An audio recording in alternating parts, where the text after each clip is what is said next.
All right, we're here. Welcome to another episode of Versus Mike History. I'm your host, Michael History. Be sure to subscribe to the podcast wherever you choose to listen. And if we aren't on your preferred platform, let us know, and we'll do our best to change that. In the meantime, be sure to give us a like, 5 stars, a comment. If there's a comment section where you listen to the podcast, let us know. Give us a review, a shout out.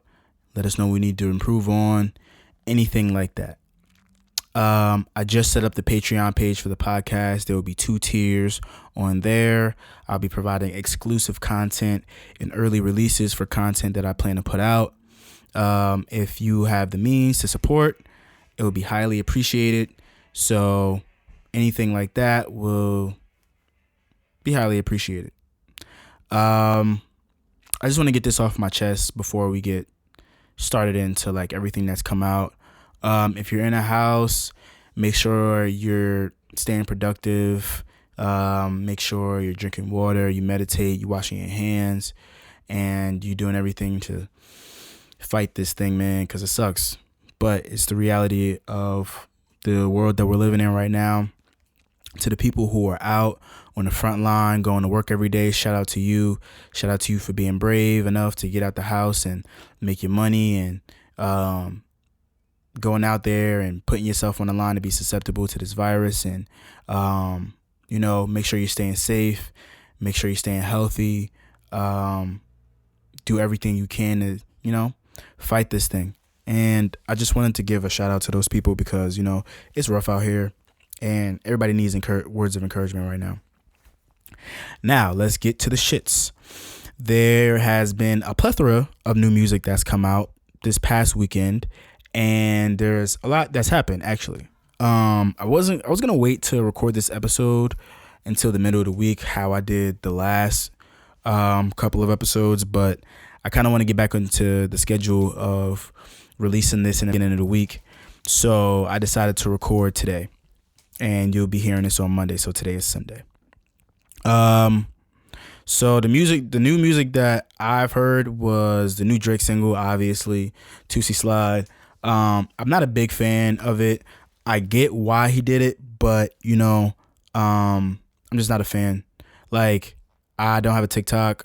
I see them, but I see them on Twitter. I don't see them on the platform because I don't have it.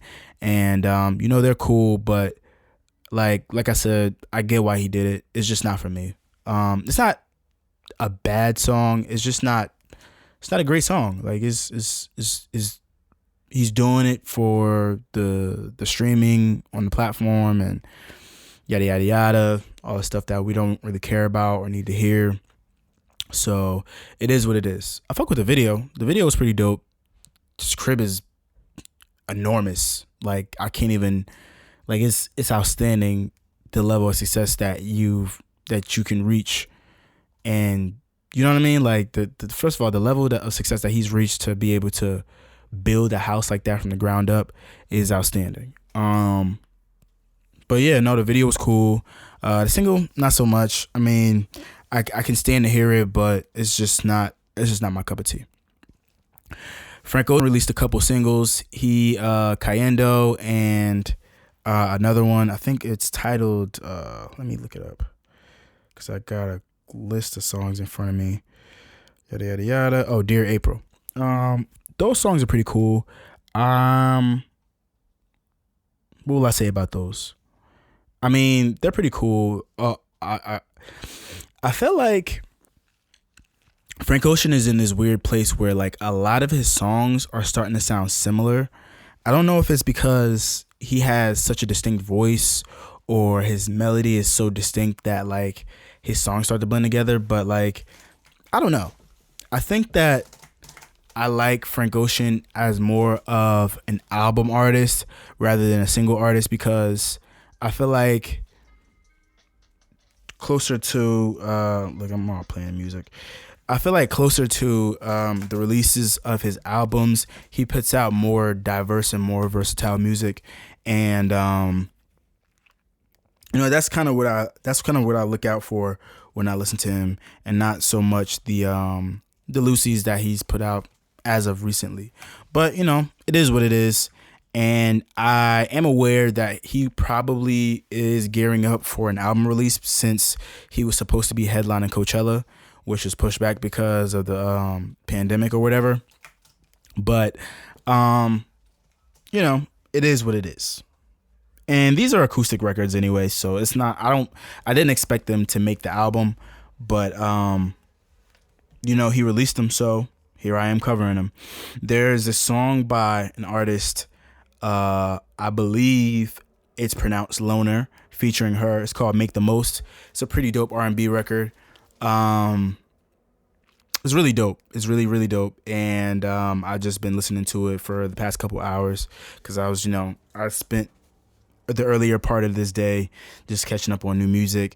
Quarantine Clean, Gunna, Young Thug, and Turbo. That song is fire. Turbo did his thing on the beat with the production. Obviously, Gunna and Young Thug, they floated on that. And those guys, they know how to make a record. So it didn't surprise me. Future released Tycoon, which is a single. I think is dope. I think that he's very on brand, and I hope he's gearing up for an album release.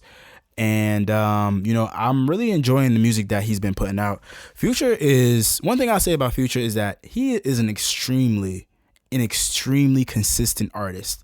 Like he doesn't try to step he doesn't really try to step out of the bubble of what he knows he's good at. And when he does it in a safe way where he might collaborate with another artist, or he might just put out one song, or it'll be in a short form. I think that is dope that he's had such a long lasting career, because when he first came on the scene, I didn't expect it personally. I didn't expect him to personally have this much growth as an artist, but it's been dope to see. And it is what it is. Who else dropped? The Baby, he dropped a single, Find My Way. It's pretty cool. It sounds similar to the music that he's released post his second album, Kirk. But it's leaning towards a more diverse or versatile sound. The production doesn't sound as similar as most of the music that he's been putting out recently, and it seems as though he's trying to switch up his flow more or less, but I think it's cool. I know that Conway and Alchemist released a project called Lulu. Shout out to the guys at Griselda, because I'm a fan of all of them. Shout out to Alchemist, legendary producer.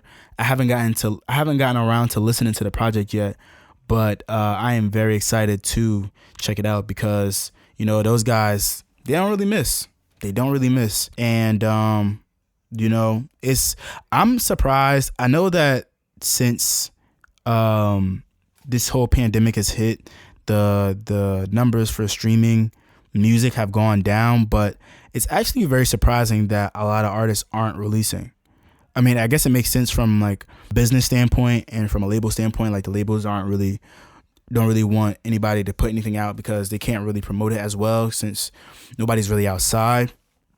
But it's given a lot of time for people to sit and live with music. But whatever, it is what it is. And yeah, who else dropped? There's a few things that dropped that I haven't really gotten a chance to listen to. Tory Lanez dropped a single, Who Needs Love. I think there was something else. The Lox dropped a single. I haven't checked that out yet, but I most definitely will. Scrolling through, don't see anybody I know or care to speak on. Kiana Ledé, she released her album Kiki. I haven't gotten around to listening to the entire album, but I have listened to I have listened to a couple songs that are featured on the album, and she's a dope new artist. I definitely will say she's a dope new artist, and I'll give her props because I like checking out the new R&B artists, because even though I was having this conversation with my boys the other day about how A lot of R&B is in this weird place where people don't sound the same, but it is very clear to me at least where people are being influenced more so now than maybe like 5 years ago or 10 years ago. And that's not necessarily a bad thing, but it's very easy to catch on to. So it can easily influence how much you enjoy it, a new artist or something like that. And plus, like, everybody's sampling. We're in a sampling era, or maybe at the tail end of the sampling era. But nonetheless, it's very easy to see or to recognize where artists are being influenced from these days.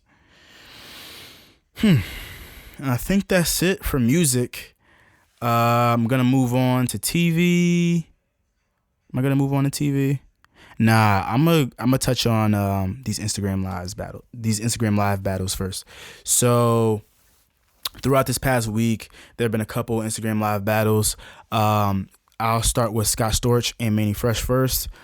So Scott Storch and Manny Fresh did an Instagram live battle set up by Swiss Beats and Timbaland through their brand Versus, and that was a pretty great battle, if I must say so myself. But I kind of just want to go into a little rant or a deep dive about the results of it and how people responded to it at the end of the day, because a lot of people just came from it and straight up said, Scott Storch, he won that battle. He was smacking Manny Fresh around, this and that, yada, yada, yada. And it's just not true. It's just not true, and it shows the lack of knowledge that people have when it comes to like really like digesting music and like listening to music and understanding the cultural impact of people who have come before, their favorite artist. And I say that to say,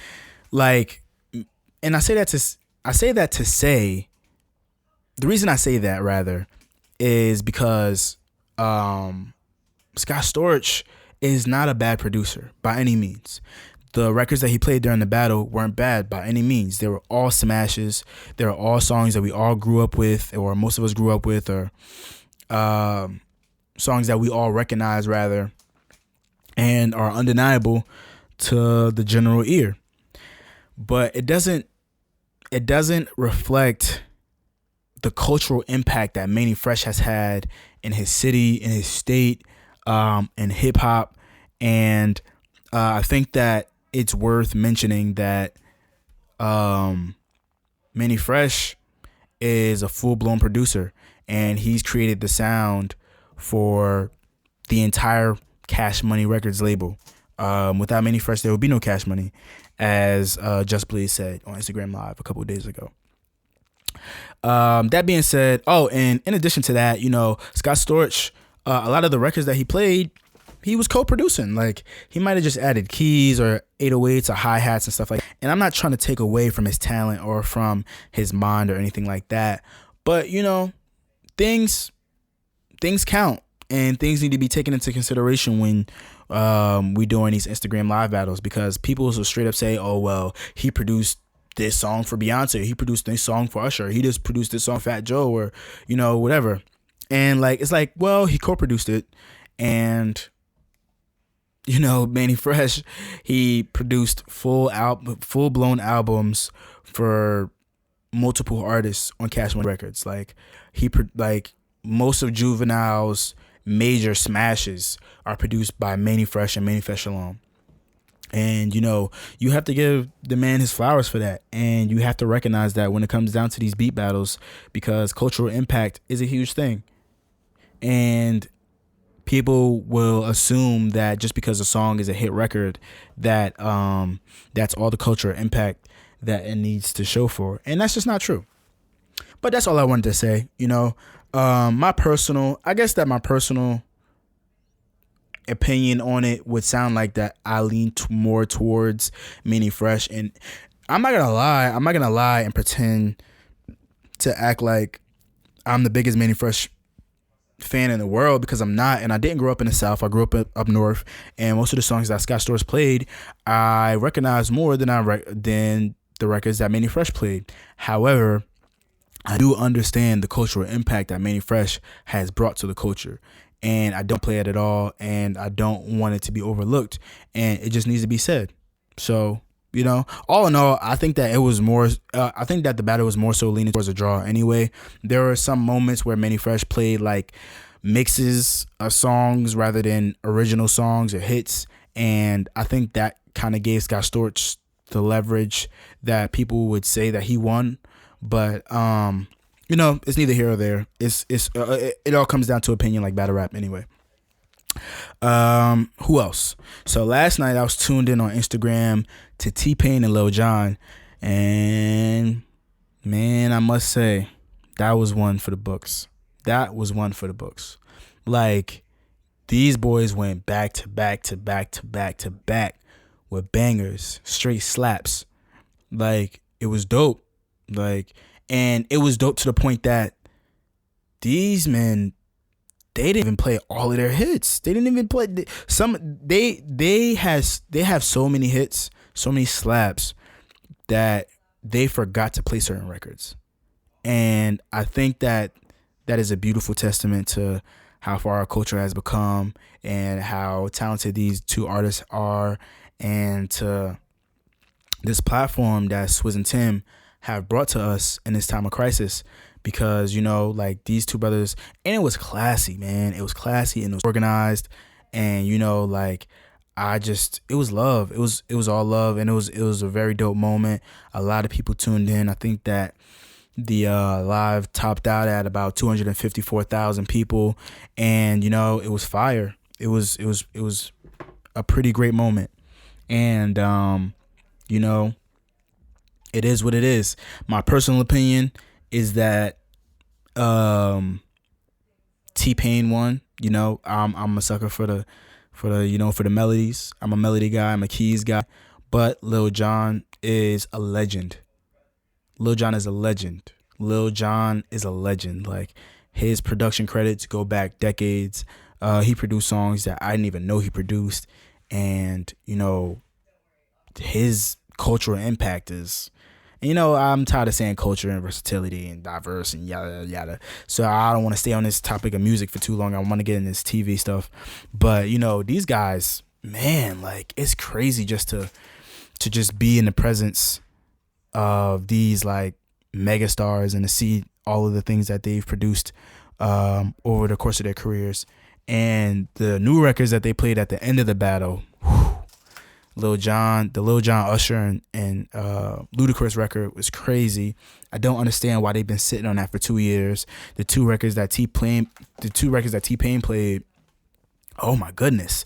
The first one that he did by himself, I think it's called Sex Beat. That shit is fire, bro. Like, that shit is fire. We need that immediately. And then the other song he played was featuring Chris Brown. I think that Brown was playing it on his live a couple days ago as well. And we need both of those, man. Like, Chris Brown is an undeniable talent. And the reason why I'm recording this episode also today is because Teddy Riley and Babyface were supposed to be recording, or were supposed to be battling tonight through the Versus series on Instagram Live, but it got postponed. So I was like, you know what, whatever. I'm gonna just go ahead and talk about these two battles that we've gotten already throughout the week. And I think that's a wrap on music and Instagram Lives and stuff like that. I think that I covered everything. I'm trying to think. Oh, Bobby V and Pleasure P are supposed to be battling when the day this drops on Monday. I'm not looking out for that. I'm not gonna lie. Respect to Bobby V, because he is a dope artist. Respect to Pleasure P. He got hits. They both got hits. I don't want to take away anything from these talented black men, but I'm cool. And that's where I leave my opinion on that. Moving forward, there is a lot of good shit to stream right now. I will say that first and foremost. If you don't know what to watch, this is the place for you to come to, because I got you. I'm not gonna give you a long, drawn out list, but I will give you some stuff to watch for sure. First and foremost is and I'll talk about some stuff that I didn't like too, actually. First and foremost is How to Get Away or How to Fix a Drug Scandal on Netflix. Man, when I tell you that I live in one of the most corrupt nations in the planet, bro, this shit is crazy. So, How to Fix a Drug Scandal, it's a documentary on Netflix. It's about these two women who got caught tampering with drug evidence in their respective labs. Now, the thing that's crazy about this documentary and this story is the fact that these two women were tampering with with evidence in their respective drug labs in the same state, and they weren't in the same lab. They were in two different labs, but there are only two labs in the state, and they basically only got caught because they were being messy, and the state tried to cover it up. So these two women barely got any jail time. And only one of them, no, that's not true. Both of them are felons, but both of them barely got any jail time. It's crazy. It is insane. Like, you have to watch it. Like, one of the ladies, she was smoking crack in the evidence room. Like, another one, she was barely testing the drug evidence that was coming through. Like, it's nuts. How to Fix a Drug Scandal on Netflix. It's a dope watch. I think it's about 3 or 4 episodes. But I would definitely suggest everyone to watch all the episodes. What else is there? On HBO, The Scheme. Man, listen. I am anti-NCAA to the core, to the absolute core. And, I'm not too big on the government either. This story is the best of both of those. So there's this young gentleman by the name of Christian Dawkins, very ambitious, from a small town in Michigan, a very big basketball town in Michigan. And he wanted to be an agent. He grew up playing basketball, wanted to be an agent. He got a nice job. He got a nice job early on. He was very young, 21 years old. He was working with one of the top agents in basketball, and he was responsible for getting a lot of talent drafted into the NBA that we probably know now. However, this man got involved with a scandal, not even the scandal that the documentary is about. He got into another scandal earlier on in his career, which stopped him from becoming more prominent in the company that he first got hired in. And he went on to start try to start his own agency, because very intelligent young man, wise beyond his years. So these shady guys basically come to him and try to get him to bribe coaches in order to, set him up through a bribery case. And this guy, who's been doing this basically his whole life, he knows the in and outs of recruiting young basketball players and setting them on the right path to get into, basically putting them in a position where he can get them successful and become successful off of them. And he's basically getting set up by the FBI. Like, you can't make it up. Like, you can't make this stuff up. It is insane. It has all great elements: gambling, NCAA, FBI, cover-ups, wiretaps. It's a great documentary, and it's in film form, so it's a nice single watch, and it's a very dope thing. And I would implore you guys to go check that out, because it's pretty dope. What else we got? I wanted to watch a new film on Netflix because Netflix puts out a lot of content. So one of the things that Netflix had put out was this we called Platform.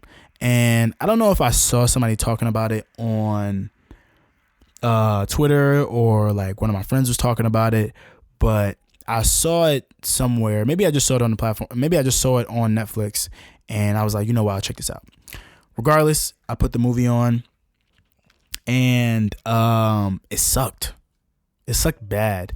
The concept was really dope. The concept is that, okay, this man wakes up in a prison, and the prison is an unlimited, like it's a tower essentially of prison cells, one on top of the other, and starting from the top, there's this buffet platform of food that everybody has to eat from.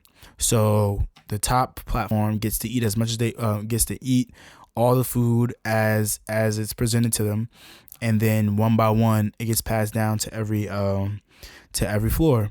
And you know, as it goes down and down and down, people have less and less and less to eat. So when you get down to the lower levels, you have less to eat. And you know, there are a lot of different factors in this film that they included, you know, to, I guess, bolster the story or make it more compelling. But all in all, the story just wasn't there, man. It sucked. Like, the ending was trash, and I wouldn't suggest it. If you think that it would be something for you, and you think that, like, it's a foreign film also, not to say that foreign films suck, but I just wanted to add that in. It's a foreign film, but it's dubbed, and yeah, it just wasn't great, man. It wasn't that great. It wasn't that great at all. What else we got? I can't really think of anything else. I'm watching Westworld. Westworld comes on tonight, so I don't have any reviews or any updates on that. I think that I'm gonna start doing separate episodes for my Westworld reviews, and then just putting those out early, and just like putting those out for the Patreon tiers. What else am I watching? Watching Curb. I'm catching up on Curb, and Curb is hilarious. I just want everybody to know that HBO has 500 hours of complimentary streaming that they're providing to everyone during the coronavirus to encourage everybody to stay indoors. They're offering new shows. They're offering old and new series and movies like Sopranos and Succession and things like that, The Wire, and movies like Detective Pikachu and a couple other things. There's a lot to check. There's a lot to watch. There's a lot of new shows to check out. There's a lot of old shows to check out, and I'm a big fan of HBO, so I just wanted to let you know that. What else am I watching? Dave. Oh, so I think that I don't remember if I said this before. I don't remember if I said this on the last episode or not, but I thought that Dave was. I remember saying that, or thinking that Dave is a white version of Atlanta.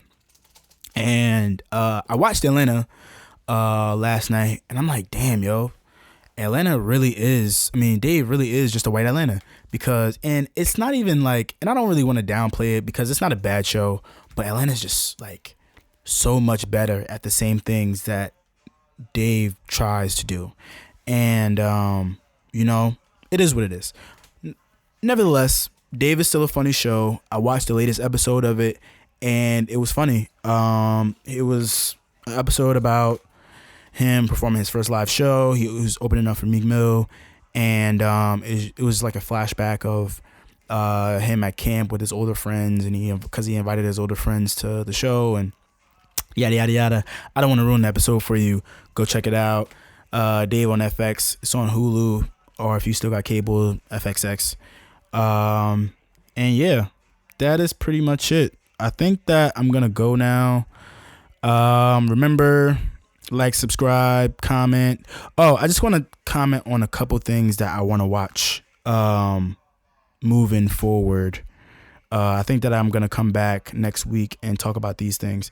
So a couple things that came out. They got Self-Made. A couple things on Netflix is Self-Made, the Madam C.J. Walker story on Netflix. Miles Davis documentary that's on here. Uncorked. I still haven't watched that. I think I want to do Snowpiercer. Snowpiercer has been one of those things that has been suggested to me on Netflix, and they said that it was like a 97% match or whatever. And I've heard so many good things about that movie, so I think I'm gonna check that out. And what else? I think that's pretty much it.